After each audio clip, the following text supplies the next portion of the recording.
the question can be asked, why do we have to reach leaders? First, leaders, like all other people, need to be personally connected with God through Jesus Christ in order to experience abundant life and also eternal life. I discovered in these 30 years of this type of practice that people, leader of the society that have a lot of money, education and professional success, that they have deepness for meaning, purpose, and beloved. I'm sure that the only place where they could find an answer for this deepness is in Jesus Christ. Secondly, leaders have incredible influence.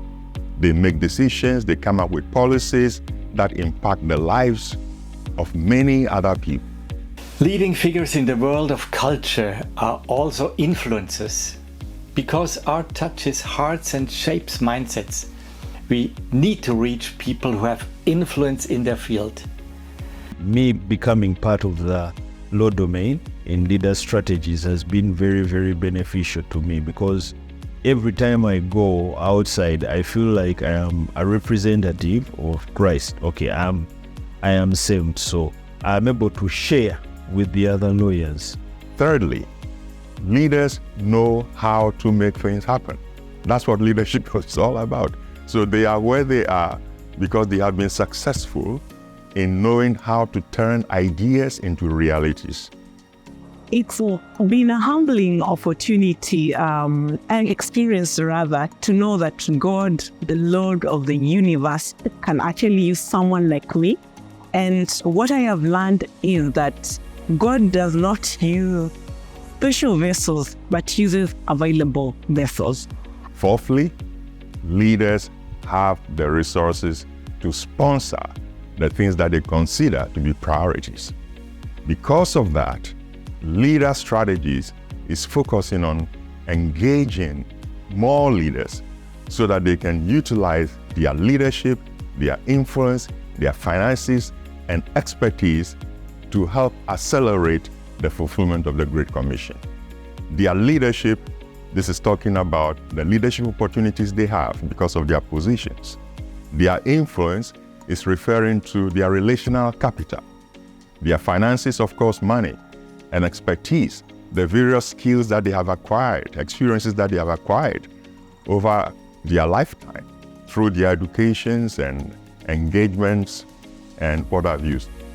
I think for the leader, the awareness that I am here on assignment, I'm here for the Great Commission, and looking out for those opportunities, availing yourself, because you're not the only one. The Lord could choose to use anyone, but the Lord chooses to use you. So being aware and being available, looking out for those opportunities, making friendships, making partnerships that will be able to spread the gospel, whether it is overtly or through influence.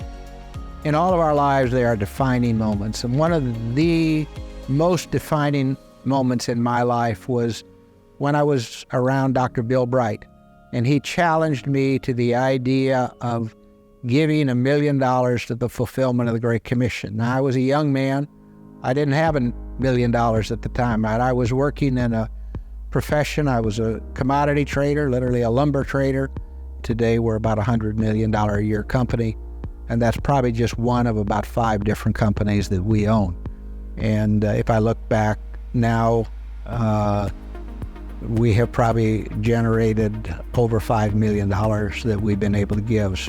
When leaders are transformed by the love of Jesus and they give their leadership, their influence, their finances and expertise back to Him, then cities and nations are transformed. Who are those leaders in your nations? Step out in faith, reach them with the gospel, and see Jesus mobilize them for the Great Commission. So, what are the next steps? Whatever ministry or department we are in, we all know leaders and influencers. Whom might God be calling you to approach?